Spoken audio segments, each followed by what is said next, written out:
This is Dawn Warren, presentation number 2 for Urban Dilemmas on the social contract. All semester we have tossed around the idea of the social contract. It's the ideal that we all live by.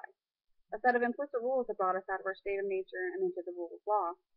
These implicit rules influence how we live our lives. They are the accepted guidelines that determine how we live, how we interact with others, and the obedience we show to authority. By following these implicit rules, we have voluntarily signed this contract and thus give it its inherent power. The contract only works if we allow it to and follow it. We have voluntarily decided to hand over authority to a state or form of government and allow them to rule over us in exchange for a sort of protection. Protection from ourselves and from others. Most people in society are covered by this contract and may live their lives totally unbeknownst of its very existence because they follow it and never come into conflict with its guidelines. But there is a huge part of our society that is in conflict with it every day, whether they follow it or not. This population has been underserved by the contract and have had it over-enforced for centuries. This population would be, as Joy James calls them, the racially fashioned, or people of color.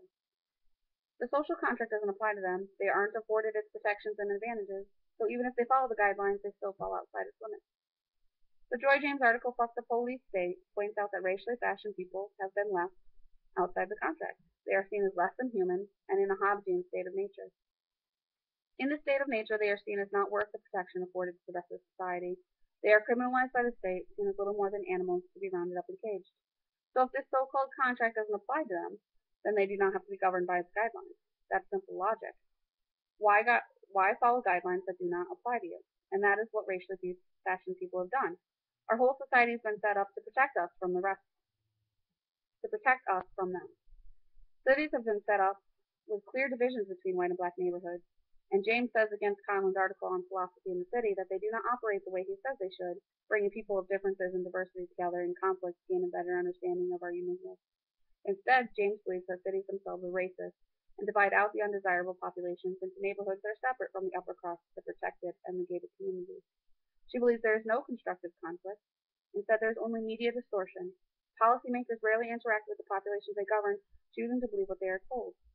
By never contradicting the media distortions, we as the protected perpetuate stereotypes that believed to be true.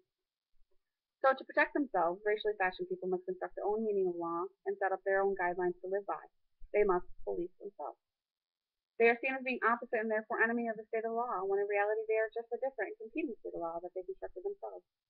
The 1960s, or 50s and 60s, really brought to light the differences in how black populations are governed. The film Bastards of the Party show how gangs formed as protection groups against the white gangs. The Black Panthers, spoken of with derision by modern people and seen as instigators and aggressors, were formed to create unity in the black community, to give them guidance in rising up against an oppressive state. They try to show people that they aren't being treated equally, and they saw through the actions and policies of the government and were going to do something to change the status quo. This later led to gangs as we know it coming into power in the 80s as the demise of Union leadership was lost, and the youth sought a way to keep the ideals of the Black Panthers going. Because they were deemed enemies of the state, black youth were criminalized and we lost entire generations to the prison system as a way for the state to keep them in control. This is abhorrent. The social contract is supposed to cover everyone, but it is inherently flawed by the sheer mass of people excluded from its protection. It vilifies people of color, treats them as subhuman, and imprisons them. We as a society have made racially fashioned people into something to be afraid of, to be derisive of, to pity. We have allowed the state to tell us that this is acceptable behavior because we are afraid to examine our own motives. It is more comfortable for the protected to keep the blinders on than to try to change the system. But the black community can only go so far, change so much without the protected speaking up. We are the ones who give the state power, and we are the ones who can take it away. If we want a society where everyone is truly equal, we will have to examine ourselves, our motives for staying silent when things are so obviously wrong. Only then can we make a meaningful change in societal perception of racially fashioned people, and we will no longer have reason to say, fuck the police.